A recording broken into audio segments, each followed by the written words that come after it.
¿Cómo están? Muy buen día. Pues hoy es martes 11 de enero, es la semana 8 en la UAM Lerma, la licenciatura en Políticas Públicas.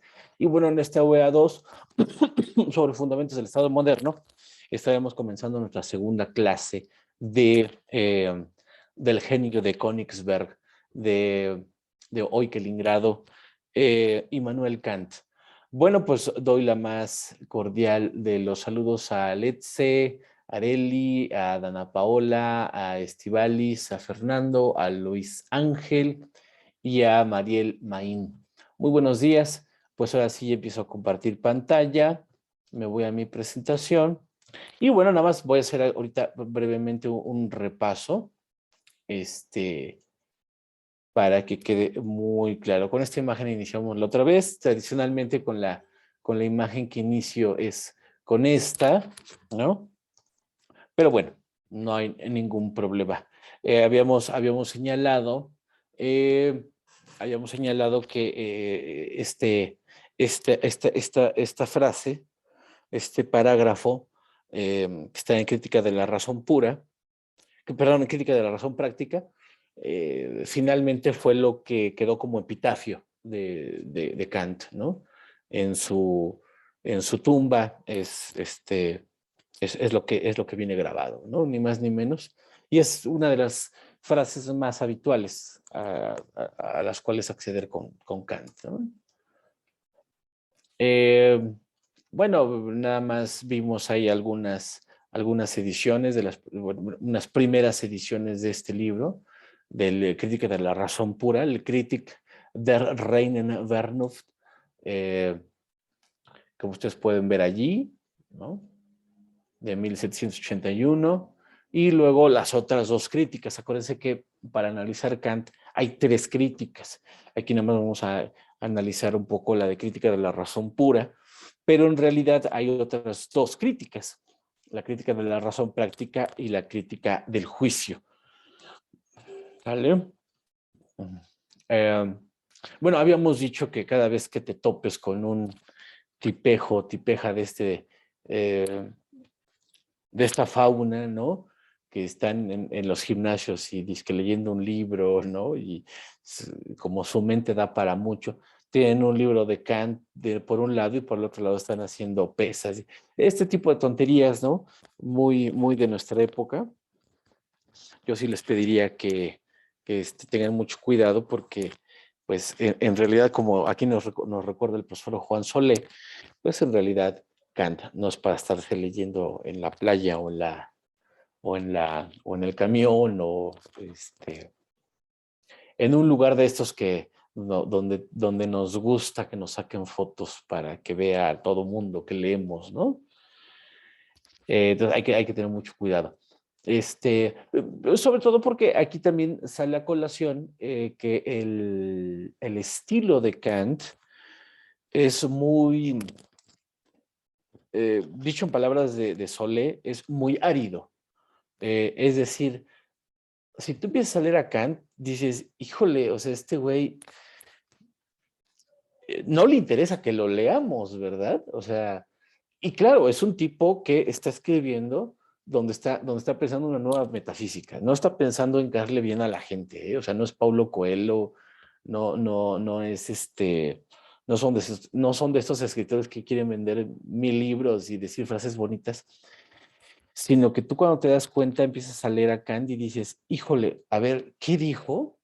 Es muy árido, eh, porque es muy estricto con lo que piensa, ¿no?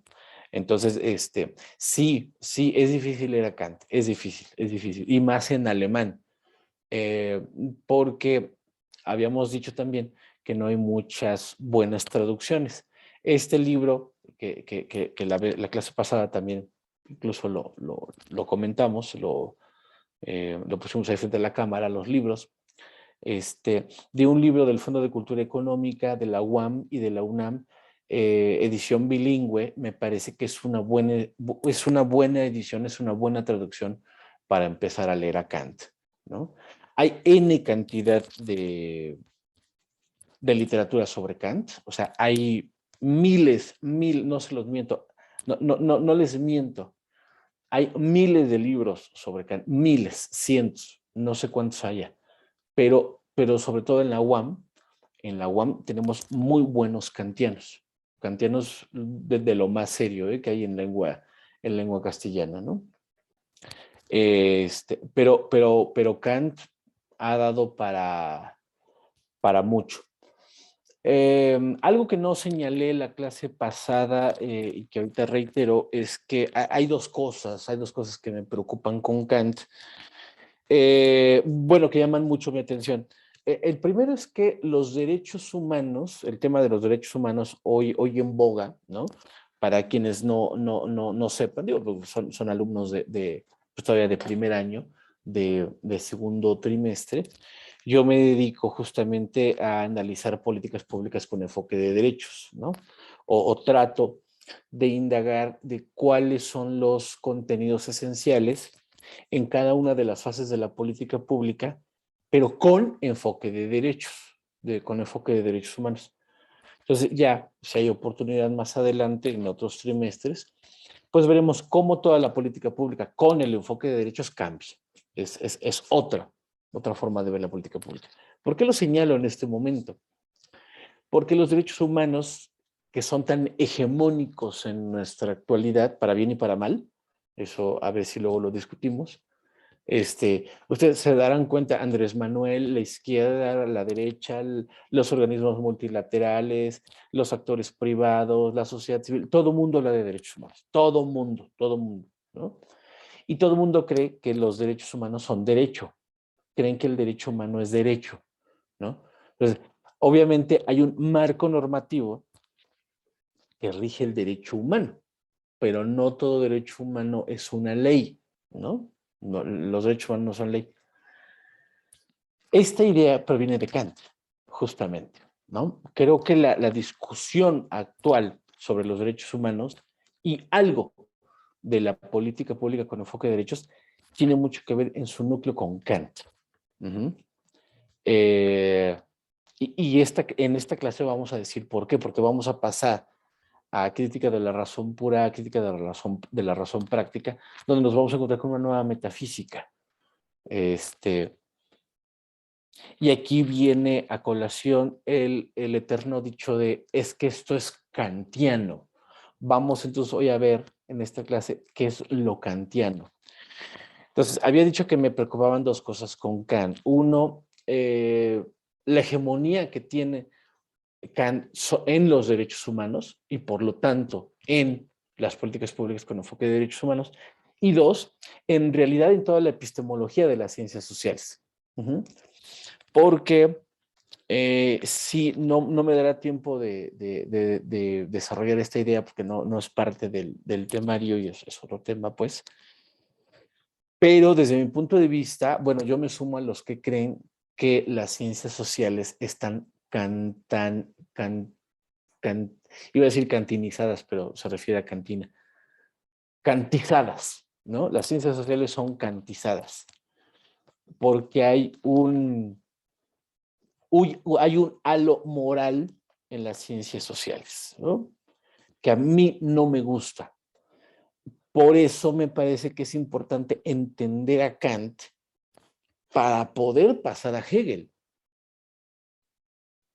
Justamente para no estar en las ciencias sociales y en las políticas públicas con enfoque de derechos, no estar atorados en la moralidad, hay que pasar a Hegel. Es decir, hay que romper la moralidad. Hay que romper la moralidad de las ciencias sociales. Cuando digo moralidad, ¿a qué me refiero? Cuando digo moralidad en políticas públicas con enfoque de derechos, me refiero a que, bueno, ustedes viven bueno, en realidad todos, ¿no? Pero bueno, en el Estado de México creo que es muy claro que hay un problema de violencia hacia la mujer, por ejemplo, los feminicidios, ¿no? Nos acordábamos que hace muchos años los feminicidios se daban en Ciudad Juárez, ¿no? Por esta cuestión de la maquila y todo eso. Pues pero ya de unos años para acá los feminicidios se han asentado en el Estado de México, ¿no? Que tiene mucho que ver también con la Ciudad de México, ¿no? No es que en la Ciudad de México no haya, o que únicamente se desarrollen en el Estado de México, no, ¿no? Pero bueno, es un tema que territorialmente nos compete mucho. ¿Qué pasa? Digo, yo sé que estamos en segundo, estamos en teoría del Estado, estamos viendo Kant, ¿por qué sale el profesor con feminicidios, no? Espérenme, déjenme, me explico, o trato de explicarme. Cuando vemos un problema como el de los feminicidios, ¿cuál es la oferta gubernamental para alivianar este gravísimo problema? Das capacitaciones, les das tarjetas rosas a las afectadas, les das servicio de psicología, les das servicio de jurídico, legal, de trabajo social. ¿Qué pasa? ¿No? Entonces, digo, no hay que ser muy conocedor del tema para darse cuenta que estas políticas, la oferta gubernamental respecto a los feminicidios, pues está sumamente limitada. Está muy limitada porque en los gobiernos todo lo quieren solucionar con despensas, con tarjetas, con transferencias, con algún bien y servicio. Ah, mira, ya te voy a dar una capacitación y ya con eso deja de molestar, ¿no? Ah, mira, ¿sabes qué? Vamos a poner mujeres de ministerias públicas para que haya enfoque de género y ya con eso, ¿no? Entonces, esto no está resolviendo el asunto. Y yo lo que he dicho en muchas ocasiones, tenemos una visión muy kantiana de las políticas públicas. Ajá. Porque pensamos o creemos que el ciudadano debe de actuar de buena fe, ¿no? Por eso al inicio de la clase dije, ya no vuelvo a hacer estas preguntas tontas, ¿no? Porque pensar que el alumno es bueno y está tomando notas y está atento a esta clase es ser muy kantiano. Es pensar que los jóvenes asumen su responsabilidad. Y pues como yo no soy kantiano, yo sé perfectamente que no están tomando notas, ¿no? Pero el mundo, las ciencias sociales, las políticas públicas son muy kantianas. De tal modo que todo es cultura, ¿no? Es que en evaluación, ¿no? Yo soy coordinador general de ACEVAL, una organización nacional de evaluadores. En la cultura de la evaluación, eso es muy kantiano. La cultura de la información, todo se vuelve un asunto kantiano de, de tienes que ser moralmente bueno con los demás. Si yo, por ejemplo, quiero combatir el hambre, voy a generar despensas con, estos son mis frutos secos que luego tengo cuando tengo hambre, cuando estoy trabajando aquí en mi estudio. Tiene, ¿cómo se llama? Nueces y cacahuates y pasas, este tipo de cosas, ¿no? Como yo soy muy buena onda, yo quiero combatir el hambre en mi colonia repartiendo de estos a todos los niños, como las despensas del DIF, ¿no? Porque tú asumes kantianamente que los papás que reciban ese apoyo le van a dar ese alimento al hijo, ¿no? ¿Y qué ha pasado, por ejemplo, con las despensas del DIF, ¿no? Pues todo el mundo sabe que las despensas del DIF acaban en todos lados, menos en los niños malnutridos. ¿Por qué? Porque están diseñadas, son políticas diseñadas desde un enfoque kantiano, del deber ser. Y jóvenes, el mundo no funciona con el deber ser. Sería lo ideal. Es el mundo ideal de Kant. Pero el mundo no es kantiano. Mi pregunta es, ¿por qué entonces demonios tenemos políticas públicas kantianas? ¿Por qué tenemos ciencias sociales kantianas? Ese es mi gran problema. Y esa es mi gran necesidad de pasar a otro nivel, no de solucionarlo, pero sí de pasar a otro nivel con Hegel y Marx, ¿no? De ahí es la necesidad. Por eso son tan importantes estos temas en su formación como licenciados en política pública, porque si no van a acabar diseñando programitas que no van a solucionar problemas públicos y que únicamente se van a preocupar por la contabilidad de esos insumos. Ay, hiciste 100 cursos, ¿Cuánto te costaron? 200 cada uno. Pues entonces hay que pedir financiamientos de tal, ¿no? Pero la logística, entonces dices, bueno, ¿y el problema público dónde quedó? No nada más somos la logística, ¿no? Sino somos resoludores, ya se me fue la palabra correcta, pero tenemos que orientarnos a resolver problemas públicos, más que ser higiénicos en su contabilidad o en su logística, ¿no? Porque tenemos ya muchos expertos en política pública que nos sacan sus gráficos de barra, sus gráficos de pastel, y nos dicen, el 70% recibió en nuestro insumo. De ese 70%, el 30% dijo que estaba muy bien. Y dices, a ver, eso no es política pública, ¿no? Eso es contabilidad, eso es estadística de un fenómeno al cual tú le llamas entrega de despensa, entrega de servicio.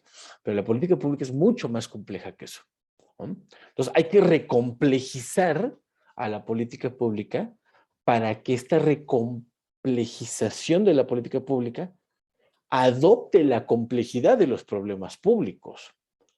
¿Qué es lo que está pasando, jóvenes, en este momento? Que las políticas públicas son la cosa más chata que puede haber, la cosa más lineal que puede haber, mientras que los problemas públicos son sumamente complejos. Entonces yo les pregunto, cómo queremos hacer políticas públicas efectivas de combate a la pobreza, de combate a la violencia, de combate eh, a los problemas medioambientales que todos sabemos? ¿Cómo queremos proponer políticas públicas sensatas de veras si nuestros marcos de análisis de las políticas públicas son totalmente chiquitos, lineales y kantianos? ¿Me pueden ustedes explicar? Entonces, es una chamba fuerte la que les toca. Y dar Kant y dar todos estos autores no tiene otra intención, ¿no? No solamente de aburrirlos, sino de justamente que generen un marco de reflexión para que pensemos las políticas públicas en otro modo. Pero repito, yo no soy kantiano. Entonces, sé perfectamente que pues no todo el mundo lo va a lograr. Perdón, se escucha muy discriminatorio, pero de por sí somos ¿qué? Como 15. A esta clase entran 8 y uno o dos prende la cámara, pues imagínense cuántos toman apuntes. O sea, no tengo que ser un genio para deducir que todo el mundo está haciendo todo menos prestándole atención a esta clase, ¿no? Yo pongo esta clase en YouTube para si alguien, no para todos, si a alguien le interesa, ahí puede tener una herramienta útil, ¿no? Un esquema analítico útil, no total, pero sí útil. Esa es mi intención no es kantiana. Y así como Kant no se preocupaba por quién lo leía, pues yo tampoco puedo estarme acotando a si mis alumnos me están haciendo caso. Pues perdón, pero si a mí, si yo me limito a la atención que el alumno me da, pues entonces no voy a acabar diciendo nada. Pues perdón, pero yo tengo que seguir, ¿sale? Y en algún momento, a algún alumnado de esta generación o de otra universidad, pues ya me hará llegar sus comentarios, ya será con los que se entable diálogo. Bueno, ya lo vimos. Habíamos visto una parte ahí interesante, compleja, un poco quisquillosa, ¿no? Si me permiten el terminajo. Ahí vemos una relación causa-efecto que a veces parece de lo más normal, ¿no? A veces parece de lo más normal que, por ejemplo, un jarrón roto le aplica cierta fuerza, con el apoyo de de algún pegamento, pues el jarrón recobre su forma original, aunque cuarteado, evidentemente, pues hay un efecto por esa causa, ¿no? Se quebró el jarrón, pues por más bien que lo pegues, pues se va a ver ahí las fisuras, ¿no? es muy claro, ¿no? Como que la relación causa-efecto. O, por ejemplo, cuando prendemos, yo aquí tengo una lámpara, ¿no? Miren, mis super efectos visuales de mis clases, no, son una maravilla, ¿no? Ahí podemos ver un foco apagado y este botoncito de encendido y de apagado, que cuando lo prendemos, pues prende, ¿no? Prende la luz. Esto pensamos a veces que si yo aplico una fuerza con mi dedo a la lámpara que tengo aquí a mi lado, que está conectada a una corriente eléctrica, el efecto será que prende la luz. Kant va a ir más lejos que eso, y eso lo va a cuestionar muy fuerte. Cosa que, por cierto, vivimos en una sociedad muy kantiana, pero este tipo de cosas no se retoman de Kant, casualmente, ¿no? ¿Por qué? ¿Por qué? Porque volvemos a lo mismo. Hipersimplificamos a los autores y únicamente los hacemos,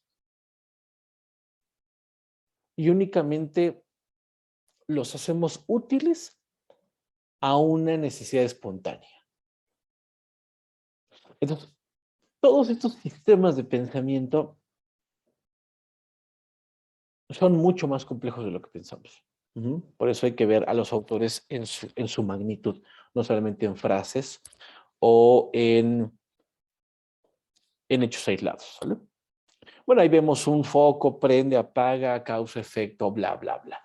Vimos hasta el cansancio dos grandes escuelas que en su momento en Europa se estaban debatiendo la verdad, por así decirlo, cómo observar la verdad, ¿no? A partir del racionalismo europeo, ¿no? Donde la razón está por encima de la experiencia, o del empirismo inglés, donde la experiencia está por encima de la razón. No sé si ¿cuántas veces te ha dicho tu amigo, tu amiga, ¿no? Es que nadie experimenta en cabeza ajena. Hasta que te pasó, no entendiste, ¿no? ¿Cuántos de ustedes no le ha dicho esto a un amigo, a una amiga, ¿no? Te lo dije, pero tú no me haces caso. Hasta que no te pasó lo que te pasó, no entendiste. Es una persona empiricista que requiere de la experiencia porque su experiencia está por encima de la razón. Una persona racional diría, bueno, yo no tengo por qué vivir si el chavo es patán, si va en una moto, si no te toca el timbre y nada más te toca el claxon de su itálica nueva, pues no hay que ser genios para saber que es un patán, ¿no? Si tú requieres, mediante el empirismo, una mala experiencia con esa persona, posiblemente razones, posiblemente, no necesariamente, ¿no? Pero a lo que voy es que si tú eres más de la onda del racionalismo continental, pues no necesariamente tienes que pasar por esa experiencia. Con una buena educación, con una buena orientación de tus padres, cosa que es poco abundante en nuestras generaciones actuales, bueno, en nuestro contexto, ¿no? En general. Tendría suficiente información para decir, bueno, si tiene itálica, si no toca la puerta, si tiene sus pantalones apretados y es patán y van al gym, pues no, no, no hay necesidad de una mala experiencia, ¿no? Eres racional, o sea, la razón está por encima de la experiencia. Vimos estas dos escuelas. Vimos también que el mundo de la política pública, mencionamos que el mundo de la política pública es muy empirista y todo lo quiere resolver mediante la sobreestimulación a los sentidos. Da becas, otorga uniformes, otorga computadoras, otorga tablets, ¿no? Para que el joven sienta el bien y servicio del cual es merecedor. Que sienta, que lo viva, que lo huela. Ah, mírame, mi despensa. Ay, mira, ya me dieron una tablet. Ay, mira, ya me dieron mi computadora nueva. Ay, qué padre, ¿no? Este gobierno sí funciona. No solamente son políticas públicas muy kantianas, sino que son la parte vulgar de la parte light, la parte inicial de Kant, la que se refiere a la crítica del empirismo, ¿no? Entonces,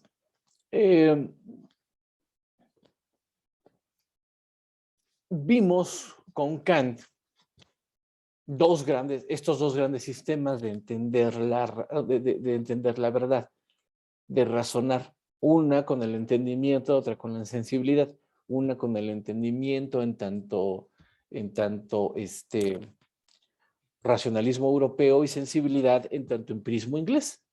Pero él decía, a ver, no es que uno sea mejor que el otro o que uno no sirva, ¿no? al otro. Él decía, sí, en efecto son como dos engranes que únicamente la razón se va a desdoblar justamente cuando estos dos sistemas generan un sistema mayor. Cuando el entendimiento está en relación con la sensibilidad y la sensibilidad en cuanto al entendimiento. Allí, en ese movimiento, hay razón. Que más o menos ya estaba predeterminado como esto que les muestro acá, ¿no? La sensibilidad, la del empirismo inglés, pues como ya dijimos, percibe objetos y genera intuición. Cuando ustedes vean la palabra intuición en los libros de Kant, se refiere a la sensibilidad, ¿no? Por otro lado, el conocimiento te lleva no a la percepción del objeto, sino a pensar el objeto. Uh-huh. Esto es muy fuerte, ¿eh? Esto es muy fuerte. Yo nada más te pongo dos ejemplos. Tú a tu pareja, ¿cómo la piensas? ¿Cómo recibes información de tu pareja? ¿Lo percibes como objeto o lo piensas como objeto? A las políticas públicas. Digo, yo sé que el ser humano no es objeto, es sujeto, ¿no? Pero muchas veces cosificamos a la otra persona y la hacemos objeto. Bueno, en el mejor de los casos es un objeto pensado, pero en el peor de los casos es un objeto percibido. Y a mí me parece que uno de los grandes núcleos de la violencia hacia la mujer y a los feminicidios en el Estado de México tiene que ver con que las personas agresoras están muy lejos de ver a su sociedad como sujetos de derechos y que en algunos momentos de lucidez piensan que esa persona es un objeto pensado. Pero la mayor de las veces hay una agresión de esta manera tan brutal hacia las mujeres porque se perciben como objetos. Uh-huh, uh-huh, porque volvemos a lo mismo, vivimos en un mundo empírico. Nos han impuesto un mundo empírico, que mucho de esto tiene la culpa del libre mercado. Uh-huh. Bueno, no voy a tener allí. Hay dos sistemas de pensamiento. Uno percibe objetos y otro piensa objetos. Uh-huh. Uno genera conocimiento, entendimiento, y que para pensar una idea necesitas un concepto. O sea, si no tienes un concepto, a ver, discúlpenme que lo diga, si tú no tienes un concepto de patán, no vas a entender las acciones patanescas de tu novio patán. ¿Sí? Entonces, el entendimiento requiere de conceptos. Más adelante Hegel iba a decir, el hombre es hombre porque tiene conceptos. Los conceptos hacen al hombre, al género humano, pues. Uh-huh. Ahí ya veremos por qué. Y del otro lado, pues la sensibilidad es lo que genera la información nueva, ¿no?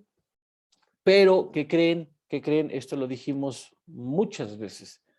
Necesitamos, bueno, para Kant, no está muy conforme con este sistema que va dilucidando. Va a criticar a los empiristas y a los racionalistas. Y les va a decir, ¿qué creen, papis? Que detrás de esto, hay algo predeterminado. Hay algo predeterminado antes del concepto y hay algo predeterminado antes del objeto. Y los va a llamar los a prioris. Y que bueno, aquí, que por cierto es pregunta de la guía de examen, aquí a eso se refiere el Ding an sich versus Erscheinung, de la cosa en sí misma versus el fenómeno. El fenómeno es lo sensible, la cosa en sí es el objeto pensado. Pero dice Kant, a ver, estoy de acuerdo, pero hay algo, como unas gafas, como un velo, como un intermediario, ¿no? No tengo aquí algún elemento que me pueda servir. A ver. No, pero, híjole. ¿Qué es un a priori? No sé si quede claro. A ver, voy a utilizar. Es un ejemplo, ¿eh? O sea, pues perdón si soy demasiado histriónico. Aquí tengo yo un folder transparente, ¿no? Pueden ver, mire, se ve parte de mi cara aquí, ¿no? Estos son los a priori kantianos. Algo que entre ustedes y yo existe para que ustedes y nosotros nos entendamos, hay un intermediario. Hay un a priori. Tú me ves a partir de este filtro. Yo te veo a partir de este filtro. Estos son más o menos los a priori kantianos. ¿Cuáles son esos filtros, ese velo, ese lente por el cual ves lo real? Los a priori kantianos. ¿Has escuchado que la gente dice, es que ayer se me subió el muerto? Es que, ¿qué crees? Que fui con mi tía panista a Puebla, a Guanajuato, a Guadalajara, y pues me llevó a una iglesia a ver una virgen que llora sangre. Y pues no, la verdad es que me impresionó, ¿no? Cabrón, ¿no? Ya soy creyente, fíjate. Ya me compré un escapulario y ahora rezo diario. Mi pregunta es, ¿por qué la gente ve lo que quiere ver? ¿Por qué tú a tu amiga, a tu amigo le dices, a ver, amigo, colega, compañero, ya te dije que esa persona te va a hacer daño? No, es que yo creo en él. Es que yo creo en ella.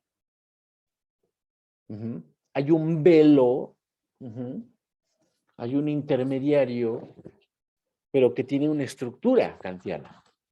Para entender esto necesitamos a Kant.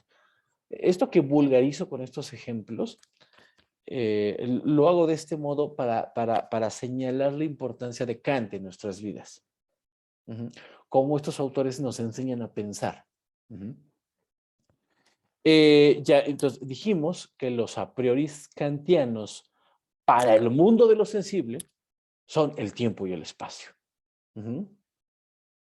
Pero también del otro lado, del lado de la razón, va a haber sus a priori, que son estas categorías que están en la página 121 del libro que les mostré la semana pasada.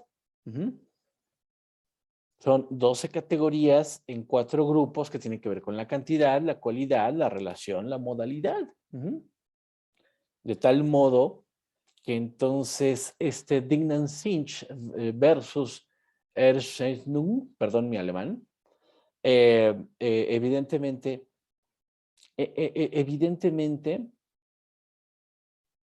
te cambia todo. ¿Por qué? Porque entonces, jóvenes, cuando vemos, ahora sí que me voy a escuchar muy tautológico, ¿no? Pero cuando vemos lo que vemos, no es lo real.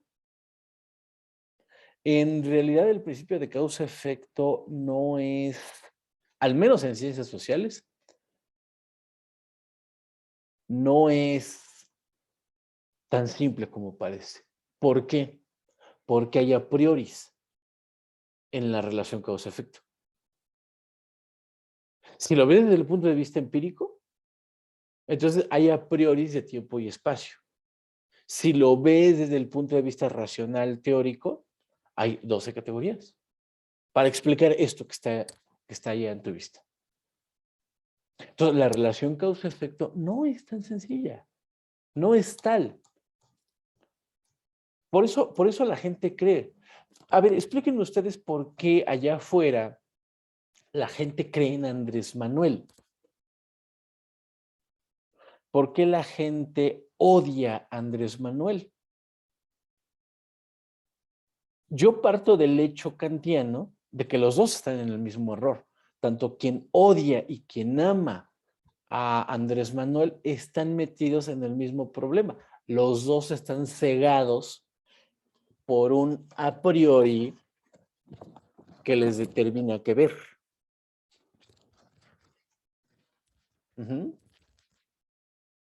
Entonces, estos sistemas de pensamiento nos ayudan a eso, a pensar,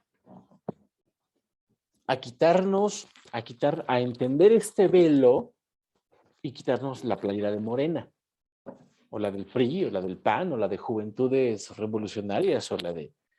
es tristísimo ver a los alumnos, ¿no? Uno tratándoles de dar Kant, Hegel, Marx, Homero, Tucídides, y ya los ves ahí, luego coordinando ahí jóvenes revolucionarios del PRI en Calpulhuac. Es sumamente triste, ¿no? Eh, pero, entonces, ¿por qué la gente odia a Andrés Manuel? Porque tiene unos a prioris. ¿Por qué la gente ama a Andrés Manuel? Por sus a prioris. ¿Por qué no te das cuenta? Amiga, date cuenta. Ese güey te va a maltratar. No, no es cierto, no es cierto. Ya me juró. Me juro que no lo vuelvo a hacer.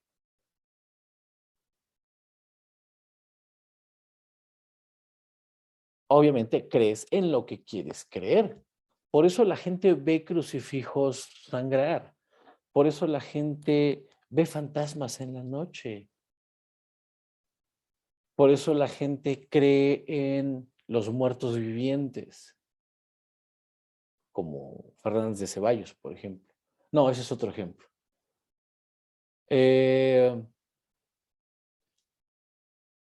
Los sistemas de creencias, la mano invisible de los hipercientíficos que creen en la mano invisible. Hay científicos sociales que creen en la mano invisible de Adam Smith, en que los precios se autorregulan a sí mismos, que es una cuestión teológica, ¿no? Los economistas liberales creen en el fundamento empiricista de una parte de su disciplina y no la cuestionan. Son como Santo Tomás, hasta no ver, no creer. Entonces, todo tiene que estar palpable, medible, observable, si no, no es real. Son empiricistas. Y son estos los que creen en la mano invisible del mercado. ¿No? Entonces, ¿sí se dan cuenta cómo todo lo que pensamos no es lo que es? Sino que tiene unos filtros que se determinan por algo que no observamos. Tenemos tan cerca de la mirada, tenemos tan cerca esto, que pensamos que es lo real. Es como dicen, un pescado nunca piensa que está debajo del agua. Dime, ¿cuántas veces respiras al día? Y yo te pregunto, ¿cuántas veces piensas en que estás respirando? Y creo que ninguna, ¿no? Salvo cuando estás asfixiado o algo así, te agitaste, corriste, bla, bla, bla, pues te agitas, el aire, ¿no? Pero si no fuera por eso, no te das cuenta de que estás respirando. Tú haces 20,000 actividades y no estás razonando que respiras todo el tiempo. Así son los a priori. Entonces, por más que te digan, oye, amiga, date cuenta, tú lo que estás viendo es tu realidad en la cual tú crees. tanto de un lado como del otro, tanto de lo racional, de lo aparentemente, del conocimiento, quiero decir, del conocimiento como del empirismo. Tú ves lo que quieres creer. Entonces, si desde antes de las elecciones tú decías que Andrés Manuel nos iba a llevar a Venezuela y que era el nuevo Hugo Chávez, pues, ¿qué vas a pensar ahorita? Pues, todo lo que diga Claudio X González está bien. Todo lo que diga Loret de Mola está bien, ¿no? Por cierto, tenemos muchos profes que son muy partidarios de Claudio X González y que se leen a diario, que se escuchan a diario a Loret de Mola. ¿Eh? Sí, de verdad, ¿eh? Con doctorado y todo. Solo es a priori. ¿No? Y, y, y, y, y una muestra de que, pues, a mí porque no me deja, ¿no? Pero de que no podemos estar aprobando a todos los alumnos, porque si no llegan a los doctorados y pues siguen escuchando a Loret de Mola. Bueno, ¿qué te dieron en la universidad? O sea, ¿no te enseñaron a pensar jamás? O... Bueno, en fin, ya. Talento, ya quedó claro, ¿no? Que entre la causa y el efecto hay a priori, hay una forma de entendimiento, tanto de la visión empírica como de la versión del entendimiento, que está predeterminada por a priori, ¿no? ¿Mm? Entonces, las categorías están por encima de la experiencia y la razón. Solamente así, solo y solo así, el entendimiento realiza juicios, ¿no? Ahí vemos la relación causa-efecto. Hume, David Hume, otro mi libro de David Hume. Bueno, yo nada más tengo uno.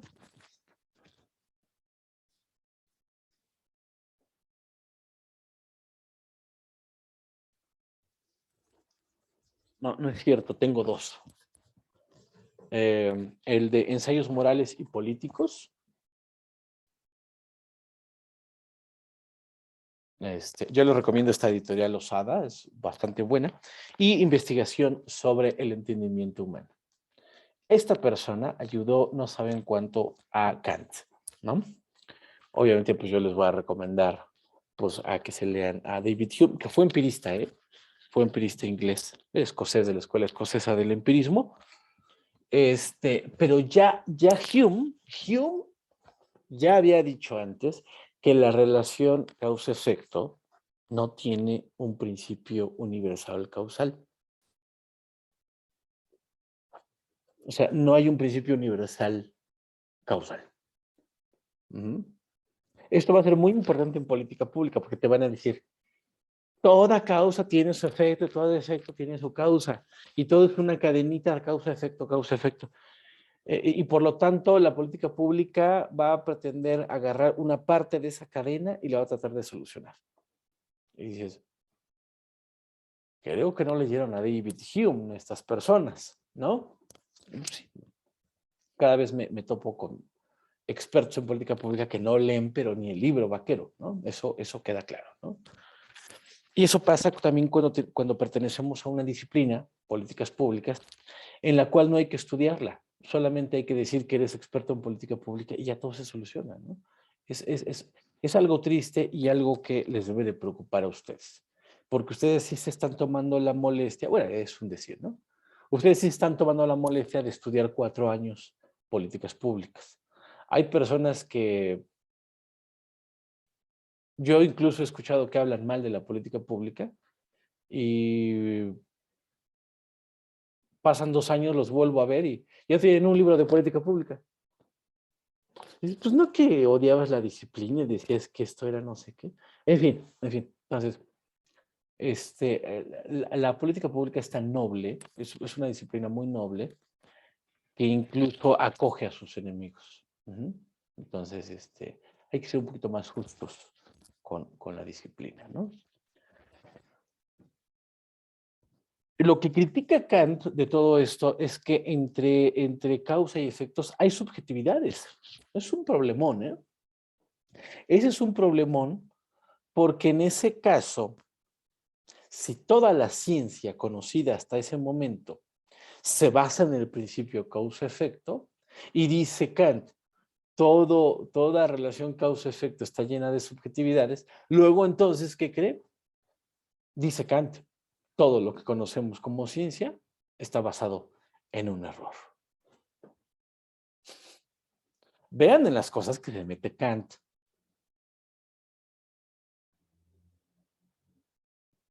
Si la ciencia se basa en una relación causa-efecto, Kant,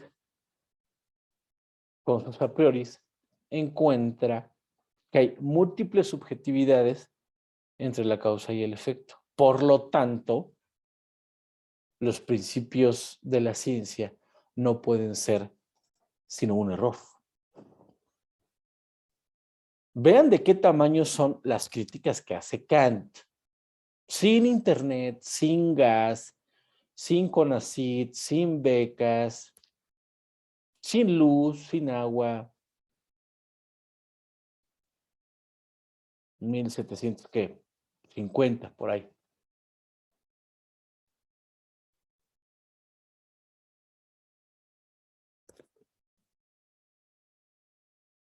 Y ahora creemos que por nuestra tablet ya estamos cerca de la luna y que Elon Musk y todos estos payasos millonarios están a nada de los viajes intergalácticos y que Spider-Man y WandaVision y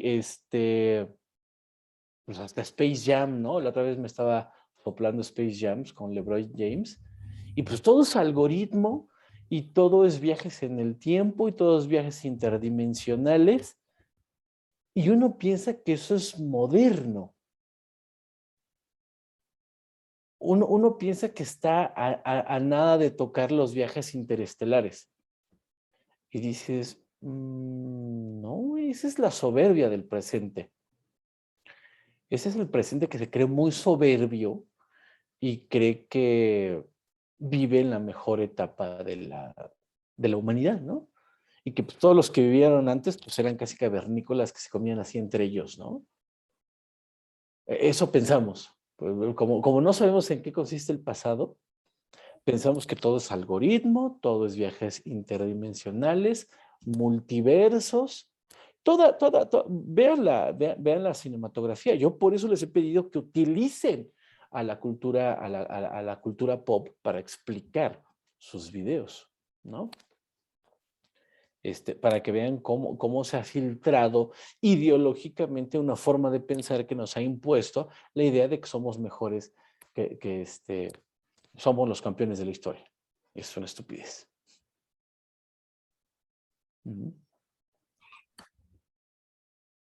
Bueno, ya habíamos dicho que Kant redactó este texto en 12 años, tardó más de 12 años.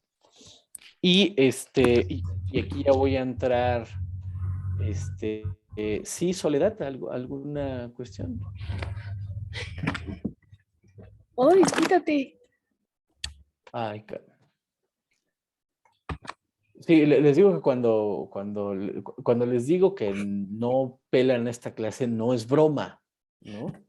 Pero no, son muy kantianos, pero yo no. Entonces perdón, María Soledad, creo que ni cuenta te estás dando cuenta de lo que te estoy mencionando, ¿no? Te voy a silenciar, perdón, nada más por. Ahí está, ya, gracias. ¿No? Bueno, el objeto existe hasta que las intuiciones son unificadas por las categorías. Lo que habíamos dicho de este ensamblaje entre las intuiciones y los conceptos, pero con sus a prioris, tomando en cuenta sus a prioris, aquello que lo determina. No sé si aquí hay alguna duda, pero bueno, yo me tomé la libertad a mí me gustan mucho los Simpson, siempre los he seguido, pero es muy sencillo. No es que sea tan sencillo, pero a lo mejor es fácil de explicarlo con palabras. Con palabras es fácil de explicar que la sensibilidad, la intuición, el empirismo cuando te quiere explicar las cosas, cuando te quiere explicar las cosas racionalmente, no puede prescindir de dos cosas, que son los a priori kantianos, el tiempo y el espacio. ¿Mm? Una pregunta obvia, tonta, si usted me permite. ¿Ustedes se pueden imaginar la ausencia del espacio?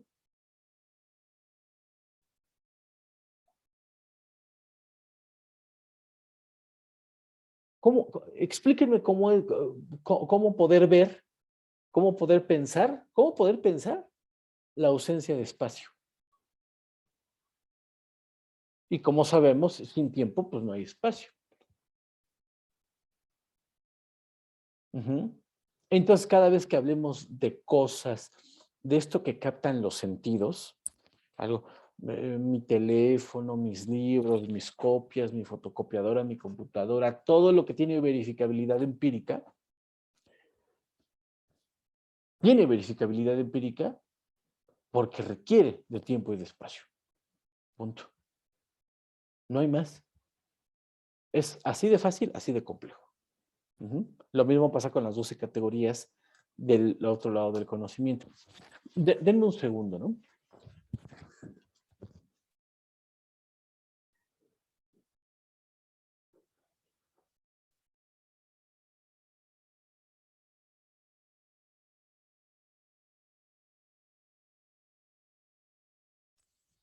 Es que ya les he dicho que tengo un par de gatitos y justo se duermen en esta habitación y a veces cuando empiezan mis clases están ahí durmiendo y ya los están muele y muele para que quieren salir. Perdón. ¿Sale? Entonces,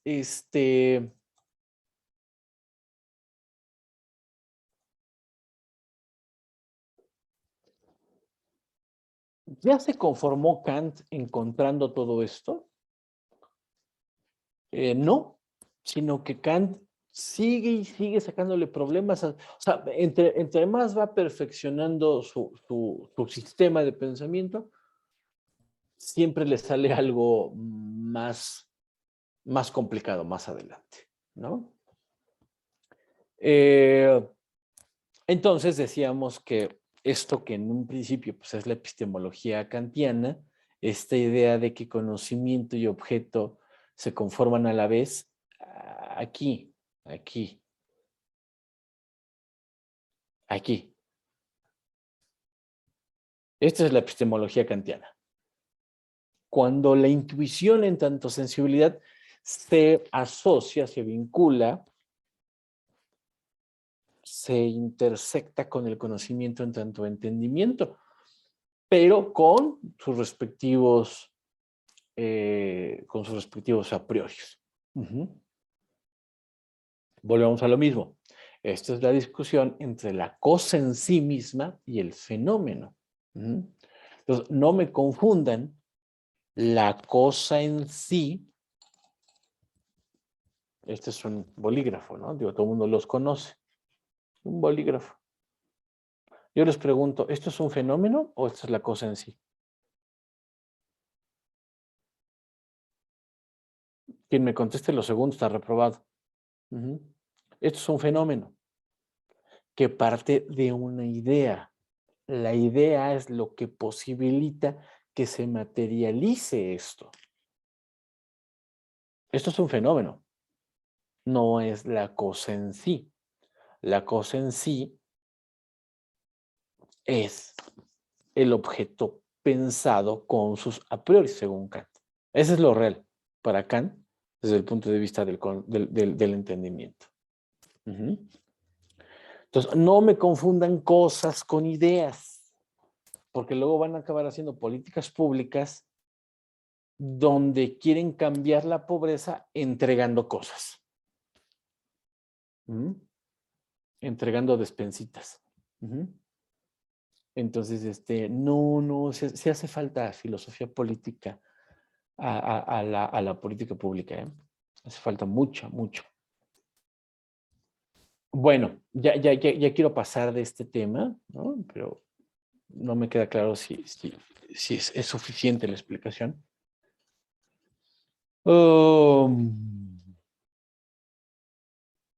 Bueno, habíamos dicho también en la clase pasada que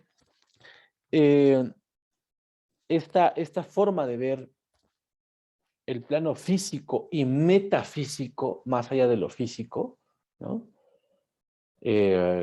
Otra vez, ¿qué es lo físico? El fenómeno.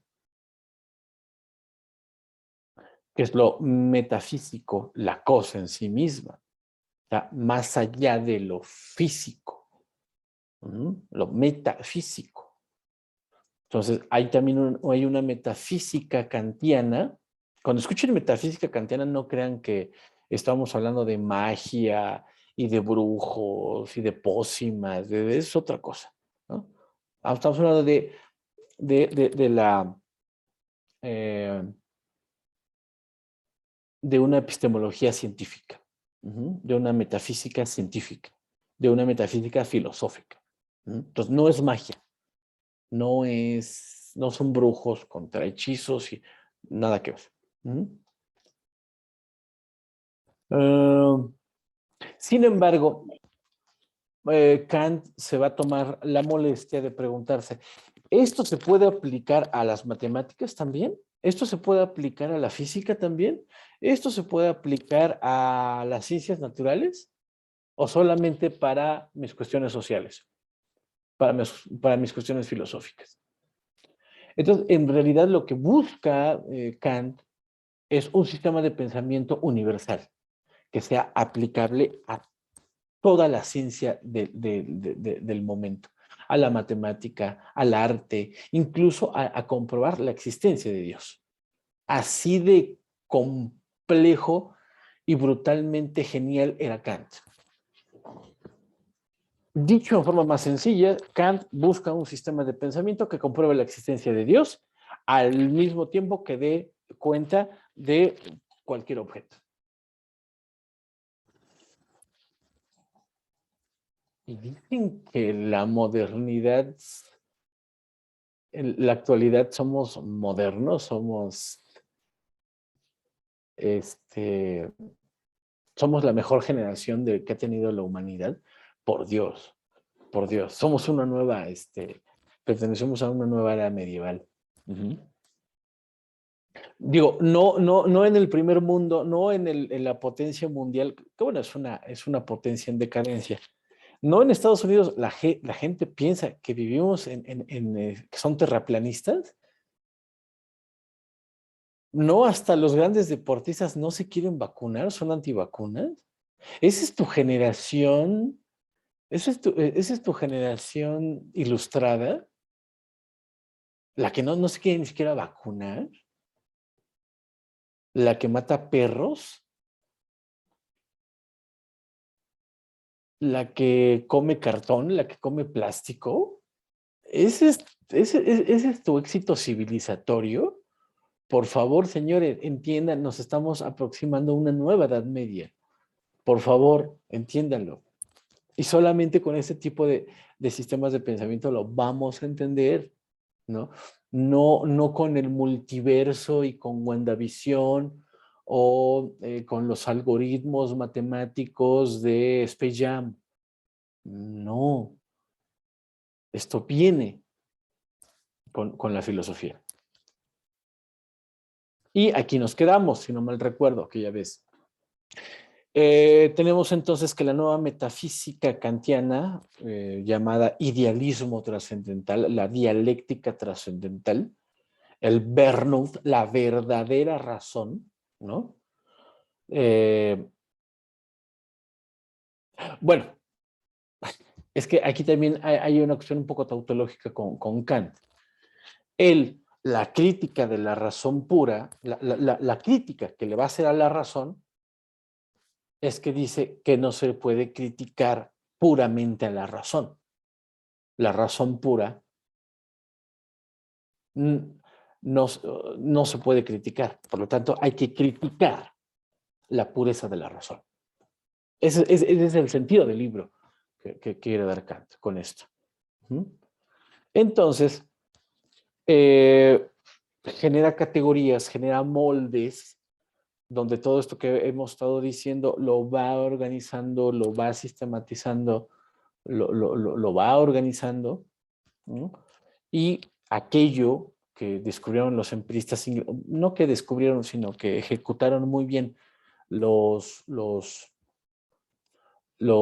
empiristas ingleses, el dato como evidencia empírica,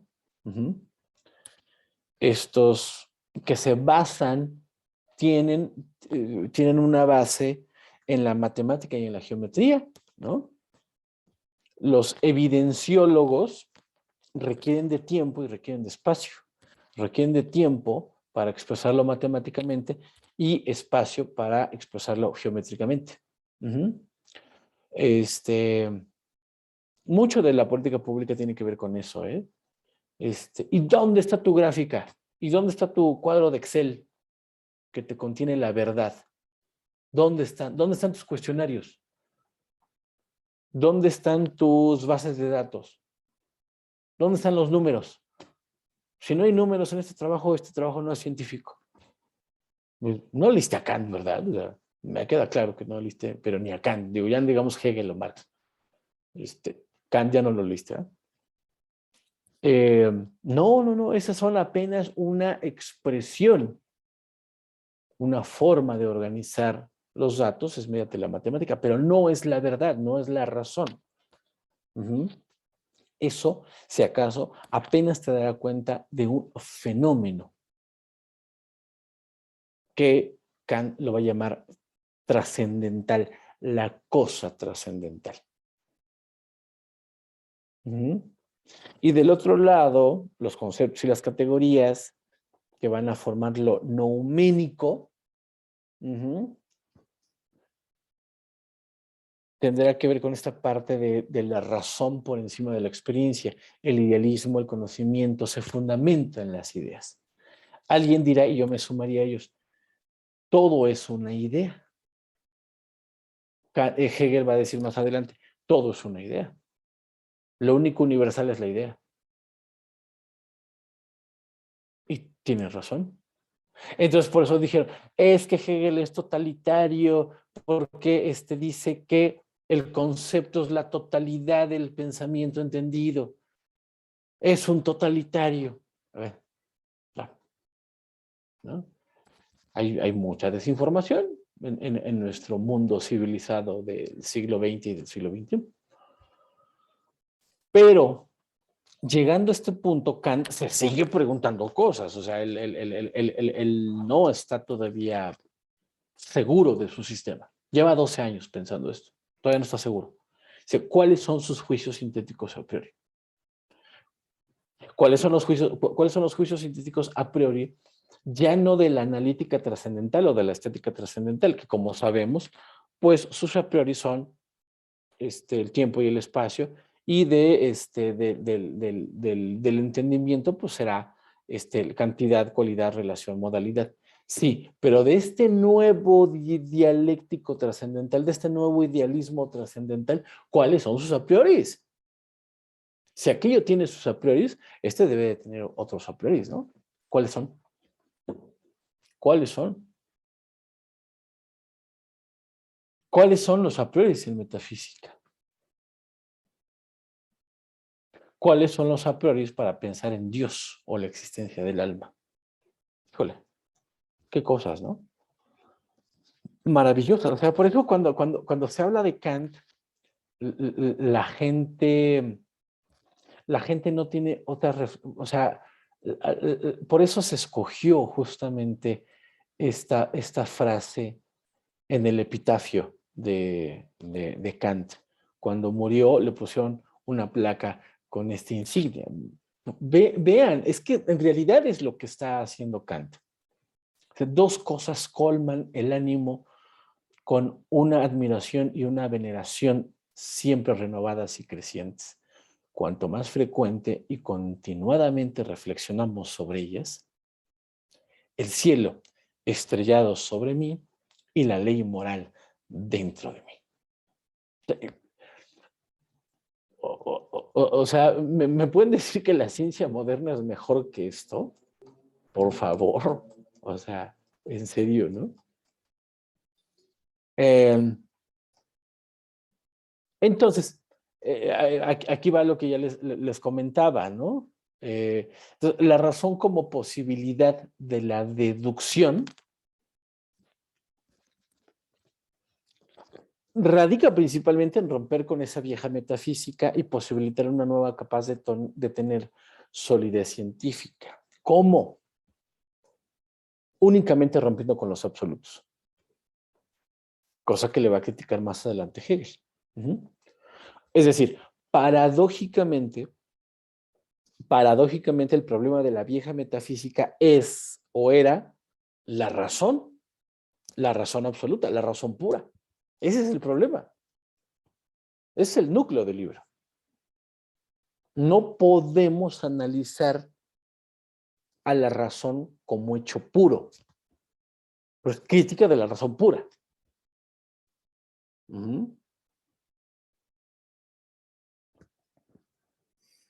Obviamente aquí cobra sentido y relevancia las llamadas antinomias. También nos ayudan mucho para entender cosas de la actualidad.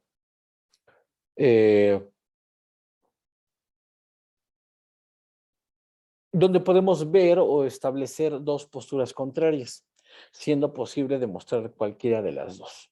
Si has estado allí en las discusiones sobre los terrenos del abuelo en Navidad o en Año Nuevo, ¿no? Donde tú dices, chispiajos, pues el argumento de mi tío A es bueno, pero el argumento de mi tío B es muy bueno. Los dos tienen la razón, se contraponen, o sea, los dos son tipos contrarios, pero muestran suficientes razones como para sostenerles que uno está de acuerdo. O sea, creo que tienen razón. Aunque son cosas contrarias, tienen la razón. ¿No les ha pasado ese tipo de discusiones, ese tipo de antinomias? Que aquí se empieza a fundar una idea que, con la cual se va a malentender a Hegel y a Marx posteriormente, de la tesis, antítesis y síntesis, ¿no? Esto es vulgarizar a Hegel y a Marx, ¿eh?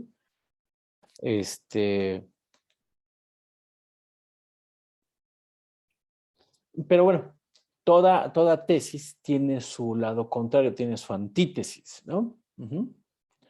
Pues decíamos que puede haber dos posturas contrarias, siendo posible demostrar cualquiera de las dos. Aquí hay algo muy interesante. La parte que a mí me interesa destacar aquí es que muchas veces esta razón, que ya dice Kant, no puede observarse o analizarse puramente. ¿Por qué? Porque tiende a engañarse a sí misma. Ya no es que tú, amiga, date cuenta, ¿no? No, ya no es que la persona se autoengañe, es que la razón tiene a engañarse a sí misma. ¿Cómo haces un sistema de pensamiento cuando la razón se engaña a sí misma? Con aplicaciones teológicas, filosóficas y en ciencias naturales y en matemáticas. ¿Cómo le haces?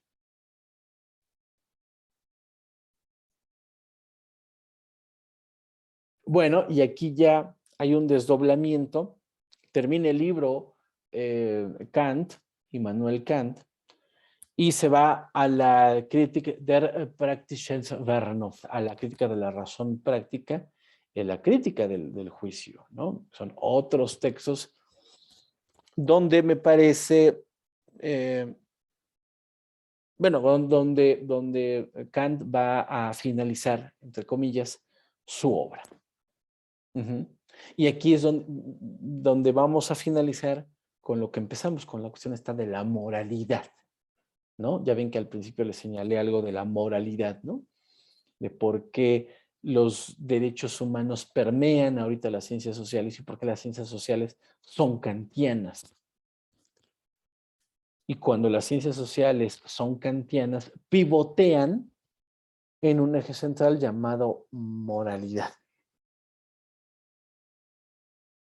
Bueno, nada más para que se den cuenta del tamaño del señor Kant. Bueno, recordemos que la razón práctica o estos principios de la metafísica kantiana tienen que ver con una razón teórica, como ya lo vimos, con una razón práctica,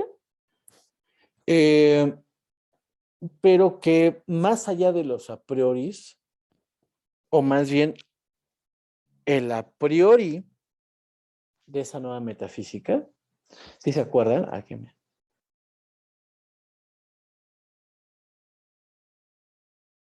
Ay, no, ya lo puse. ¿Sí se acuerdan de este cuadrito? Aquí. La estética trascendental tiene sus a prioris, la analítica trascendental tiene sus a prioris, pero la dialéctica trascendental, la dialéctica trascendental es esto que está hasta acá abajo. Es este último engrane. Este. Esta dialéctica trascendental. Si estos dos tienen sus a prioris, entonces este también. ¿Cuál será la metafísica aplicable a esta nueva dialéctica trascendental? Que lo vimos acá, si se acuerdan. ¿Cuáles son los juicios sínticos a priori del idealismo trascendental, de la dialéctica trascendental? Entonces, él descubre que más allá,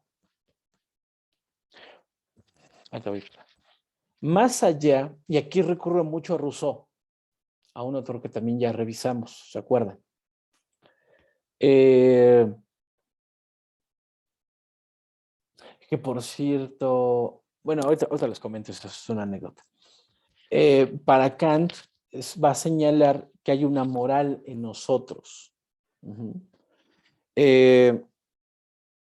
Hay una crítica muy fuerte. Kant le tiene una admiración brutal a Rousseau. Si no me falla la memoria,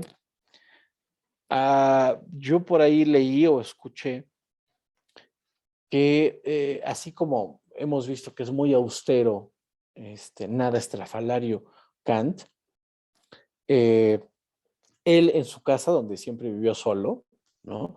De hecho tuvo un hermano menor, sí era menor, un hermano menor que se murió antes que Kant. Siempre le estuvo mandando cartas, siempre le mandó cartas a Kant diciéndole, oye, pues vamos a vernos, ¿no? Y jamás se las contestó Kant, ¿no? Era medio ermitaño y hojaldra en ese sentido, ¿no?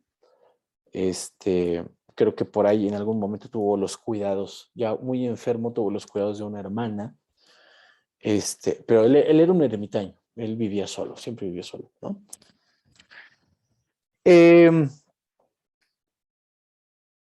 Dicen que con esa austeridad con la que le gustaba vivir, la única fotografía, el único cuadro que adornaba su casa era un cuadro de Rousseau.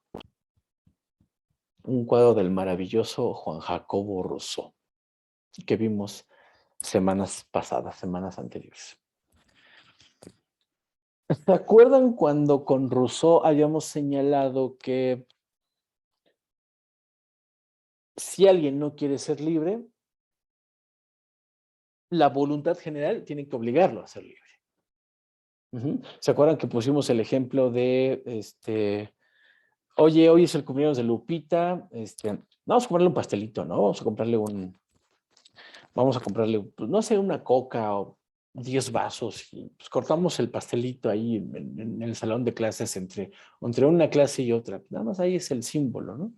Y pues no falta Juan Pérez, que se siente por encima de todos y dice, no, no, no, yo esas tonterías no las hago. Y que en ese ejemplo, rusonianamente, la voluntad general tendría que obligar a Juan Pérez a sentarse y a sumarse a ese festejo, en tanto voluntad general. Esto lo va a criticar Kant. Y dice, Nel, no, mi querido maestro Rousseau, está usted mal. No podemos obligar ni siquiera a un individuo. Ya no se digan a miles o a cientos. A uno solo no puedes obligarlo a nada. ¿Por qué? Porque esa persona tiene dignidad. Y mientras tenga dignidad, no puede haber fuerza o voluntad general que le obligue a cambiar su postura. que a la postre es el principio de los derechos individuales, de los derechos civiles. No habría derechos civiles en nuestro mundo sin Kant. O, bueno, más bien, o sea, sí habría, ¿no? Pero el que inició todo esto fue Kant, cuando de algún modo vincula su sistema de pensamiento con el empirismo inglés, con los derechos individuales de los ingleses, y también critica a Rousseau y le dice, no, ¿por qué?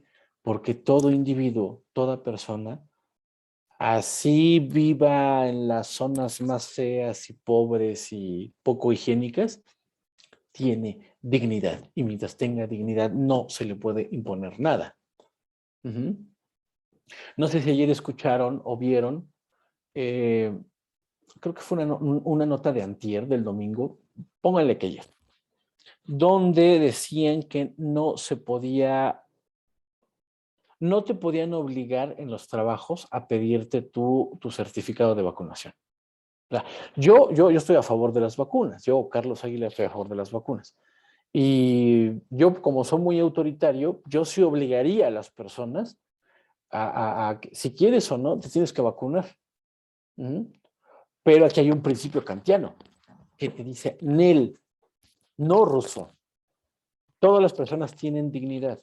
Entonces, por más irracional que nos suene un terraplanista o por más irracional que alguien que está en contra de las vacunas nos parezca, esa persona debe de tener el derecho a reservarse esa idea. Ese es el principio, ese es uno de los grandes momentos de la génesis de los derechos civiles. Ni más ni menos. Ni más ni menos. Y no menos importante, yo cuando doy clases o algunas conferencias sobre derechos humanos, lo que digo es, este punto de quiebre entre Rousseau y Kant, para muchos, es el momento en que funda los derechos humanos. Porque esta persona no puede ser obligada en un mundo rousseauiano, sino que Kant dice, tiene dignidad. Y toda persona que sea digna, es digna porque tiene una moral.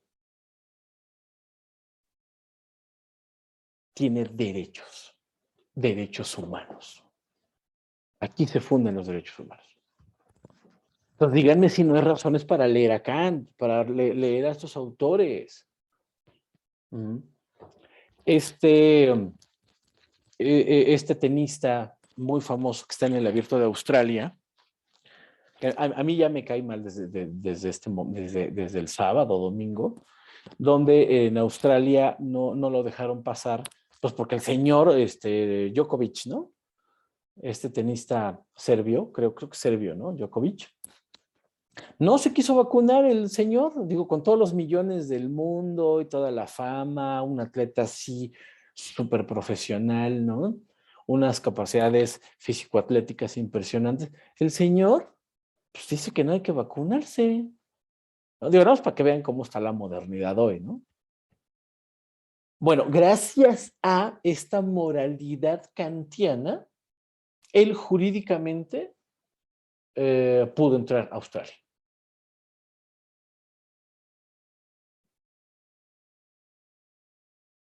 Así de sencillo. ¿Por qué? Porque sus abogados, sus abogánsters, pues también le hicieron ahí una querella donde establecieron que pues su dignidad, su principio universal individual, estaba siendo sometido por una decisión pública que lo estaba, que lo estaba sometiendo. Entonces, él tiene derechos individuales, él tiene dignidad, él tiene moralidad y no puede haber una ley que le prohíba entrar a un país. Ahí está Kant. Kant en estado puro, con ese tenista Djokovic. Entonces, va viendo Kant que hay en la moralidad, en esta dignidad, en esto que pretende separarse de con Rousseau, hay una hay un elemento que va a llamar moralidad que le va a empezar a explicar varias cosas. Por ejemplo, será el nuevo a priori de esa dialéctica trascendental y será parte de este edificio que quiere construir, de este edificio de pensamiento, este edificio como metáfora de un sistema de pensamiento, donde la parte que le cierra todo se va a llamar moral. No obstante, no todo es miel sobre hojuelas. Él va a establecer que esto implica decisiones que implican voluntad. Y toda voluntad requiere de elección.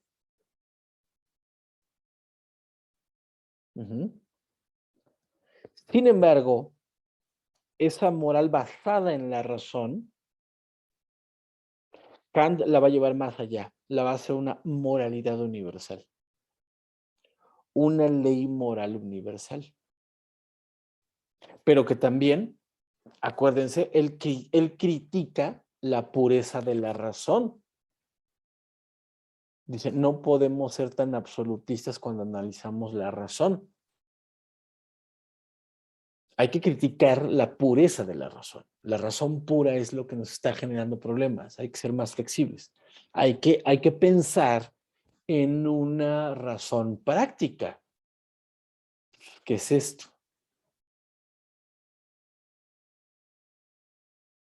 Ay, carambas. Ya me fui muy atrás. ¿Es esto? Pues pasamos de la crítica de la razón pura a crítica de la razón práctica. ¿Por qué? Para que justamente tenga esta aplicabilidad universal de la cual nos habla Kant.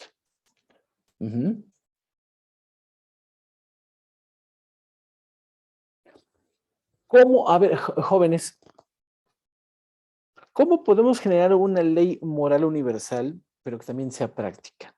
Con aplicabilidad para la nueva metafísica y como a priori para la dialéctica trascendental. Ay, Kant, consíguete una esposa y deja de pensar estas cosas, o sea, de verdad, ¿no? Pero bueno, la ciencia moderna le debemos mucho a Kant, ¿no? Pero sí, vaya que sí se metían en embrollos serios el señor.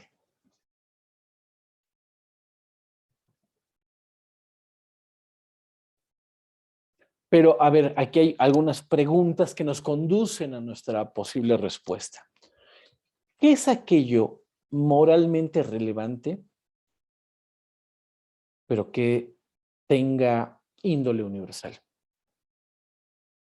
Ahora, se pregunta Kant, ¿no lo universal era lo que correspondía al mundo del a priori? Pues, ¿qué a priori moral tendría que ser estrictamente no empírico, o sea, práctico?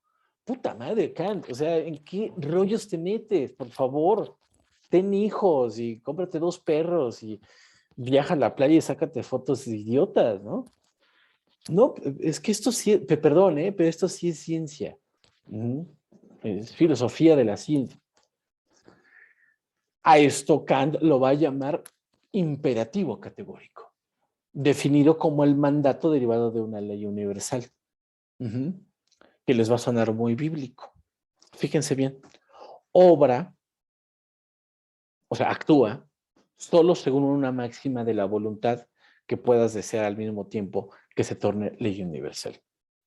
¿A qué les suena, jóvenes? ¿A qué les suena? Hazle a tu prójimo lo que desearías que hicieran contigo. Barre tu calle, limpia tu banqueta, paga tus impuestos, no hagas ruido, no mientas, no engañes, bla, bla, bla. Esa es la moralidad kantiana. Porque si tú actúas conforme quieres que los demás actúen contigo, en ese momento universalizas una ley. Y esa ley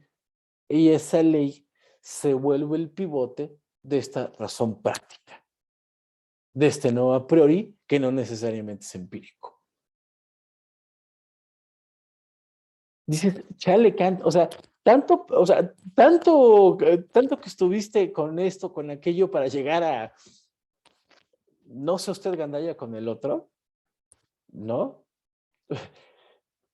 Entonces, aquí es donde digo, las ciencias sociales son muy kantianas, porque están esperando que el otro sujeto actúe de buena voluntad.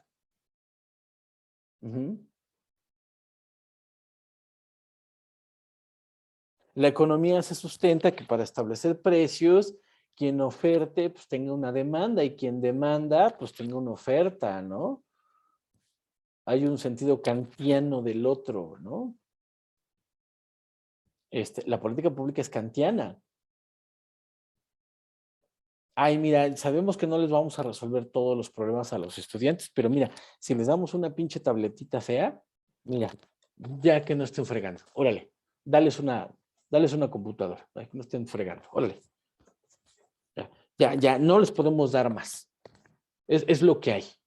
Es lo que hay y se los damos de muy buena voluntad. Ya si lo aprovechan, ya si les damos la beca de esta de estudiambres, ¿cómo se llaman? Estas becas feas que les dan. Si estas becas se las gastan en alcohol, ya es su problema. Nosotros como gobierno ya cumplimos. Eso es Kant. Actúa con los demás del mismo modo que quisieras que te tratasen.